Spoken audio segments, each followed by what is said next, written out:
അമ്മ ഇതാണ് നമ്മൾ ഒരുപാട് കാലം കഴിക്കണമെന്ന് വിചാരിച്ച സാൽമൺ ഫിഷ്. നമ്മളെ ഇവിടെ കിട്ടാത്ത മീനാണ്. ഇപ്പൊ ലുലു മാളിൽ, ട്രിവാൻഡ്രം ലുലു മാളിൽ പോയപ്പോ അവിടെ ഇരുന്ന് കണ്ടു മേടിച്ചത്. ഇതിന്റെ കിലോ എത്ര രൂപയാ?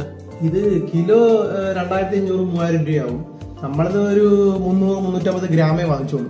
അതിന് ഏതാണ്ട് ഒരു 950 രൂപയായി ഈ ഒരു പീസ്. ഓക്കെ. എടാ ഇതിനൊരു കഥയുണ്ടല്ലോ, ഇത് മുട്ട ഇടുന്നതായിട്ട് ബന്ധപ്പെട്ട്. ഇത് ദേശാടനം ചെയ്യുന്ന മീനെന്നാണ് പറയുന്നത്. അത് എന്ന് വെച്ച് കഴിഞ്ഞാൽ ഈ കടലിൽ നിന്ന് ഒഴുക്കിനെതിരെ നീന്തിയിട്ട് കായലിൽ പോകും. എന്നിട്ട് കായലിൽ പോയിട്ട് അവിടെ പോയി മുട്ടയിടും. മുട്ടയിട്ടിട്ട് അത് തിരിച്ച് നീന്തി കടലിൽ വരും. അപ്പൊ കുഞ്ഞുങ്ങൾ കായലിൽ നിന്ന് കടലിലോട്ട് വരും.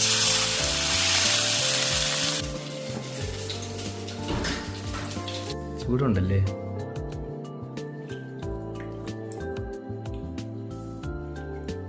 വെറൈറ്റി ടേസ്റ്റ്, ഇതുവരെ കഴിച്ചിട്ടില്ലാത്തൊരു പ്രത്യേക ടേസ്റ്റ് ഇടാം.